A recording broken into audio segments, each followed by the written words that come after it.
this was like maybe my fourth year in the NFL, or I can't remember, it was my third or fourth year. We had gone in and played really well, and I would always call my brother after every game. So I was sitting on the bus. I called him.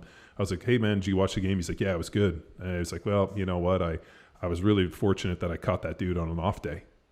And my brother was like, "You've been catching motherfuckers off an off day for years. Why is it that you go play against guys who are going to be in the Hall of Fame and you just happen to catch them on their off day?" I'm like, maybe they just had an off day and that was my day to shine a little bit. And my brother just laughed. And I still remember, I can still see the conversation. But in my mind, I would go out there and be like, this guy is all world. He's going to fucking own me. I'm going to get embarrassed on TV. You know, they're going to talk about how shitty I am.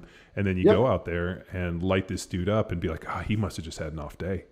And I remember my brother saying to me, he's like, if you can catch dudes on off days for 10 years, I think you're going to be pretty happy with everything. And I was like, well, you know what? Things will pan out. But yeah, the things will pan out. But what if I catch that one dude on his day? And my brother's like, well, I guess that's what you train for. Everybody has an umbrella for a rainy day. You got to know when that's coming. Yeah. But that's great, man. But it's the same thing, right? It's just you get overly prepared and prepared mentally for fights. And, you know, the key is if you're fighting a bigger, stronger opponent, you know, do everything you possibly can to change the strategy of it and to create their off day. Right. And I mean, all you know is what you could be, but ready to perform. And you just let them do their life and maybe they won't be ready for you that day. Yeah. And then in the training space, I was real fortunate in that.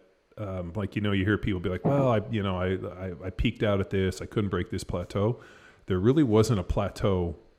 I mean, dude, so I started when I was 14 and I feel like I got stronger every single day that I walked in the weight room until, they fucking basically, I didn't get a chance to go in the weight room anymore for a professional team.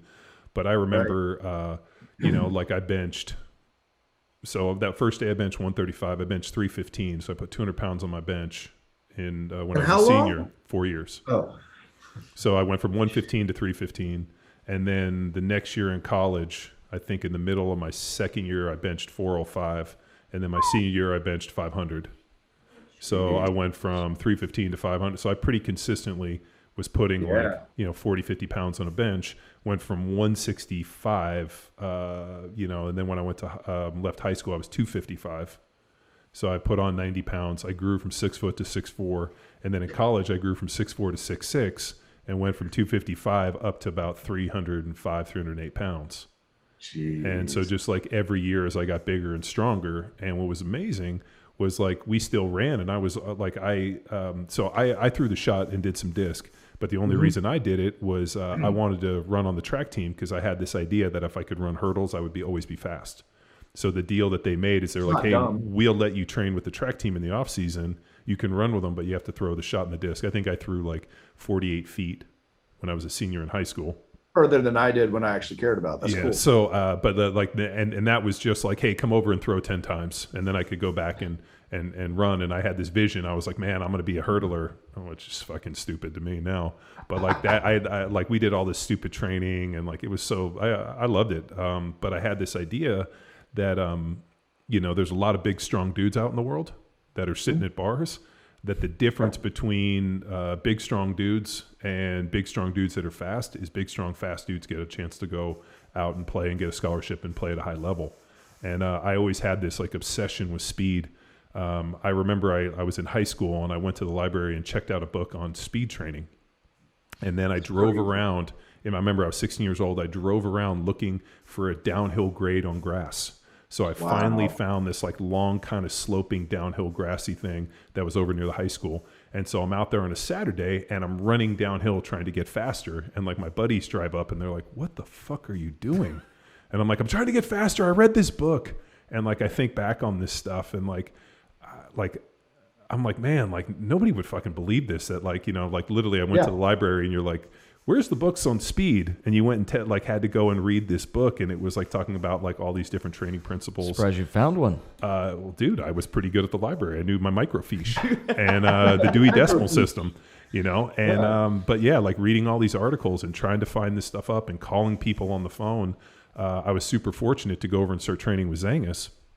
Oh yeah. you know, and then he had stacks because he advertised in all the old muscle magazines for marathon and like all the powerlifting, everything. So he just had Sure. stacks of magazines.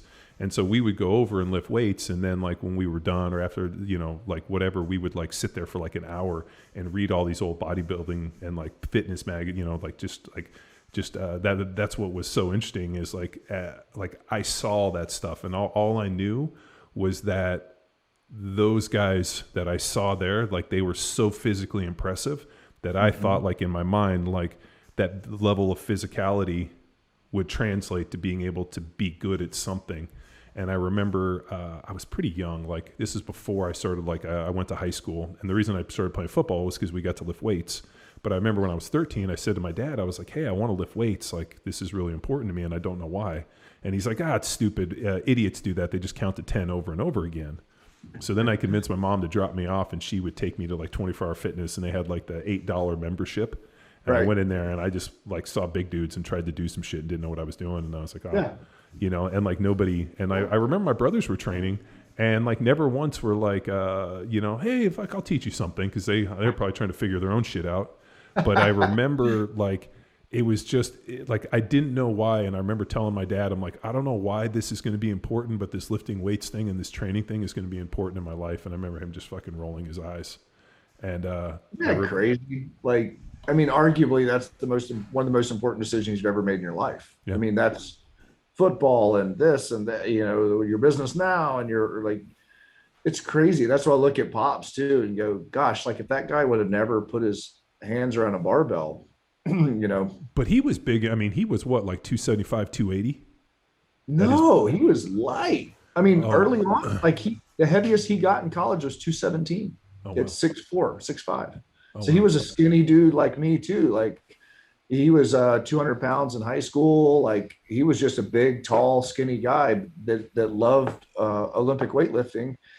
He was good at discus, but loved weightlifting, and he never correlated the two. He didn't, you know, he was going to the York picnic and York senior nationals and all this other stuff in the mid 60s, seeing Bednarski and you know, Szymanski and all those guys, Grimick, like did all that stuff. And then he's like, I keep throwing this discus thing and it keeps going really far. And I'm going to go back and do some cleans and snatches and front squats. And then he goes, and then this discus thing keeps getting further. And then he's like, in this South Carolina place, asked if I want to go to college. Wasn't really planning on going to college, but I guess that sounds like summer camp. That sounds fun. And so he came down and you look at it and you're like, dude, it was all because he just loved lifting. There was no big plan. And, you know, he's like later, he goes, you know, I never even thought to lift sports specifically for throwing the discus, which was my job in college. He goes, it just so happened that all the things I enjoyed doing made me a good discus thrower.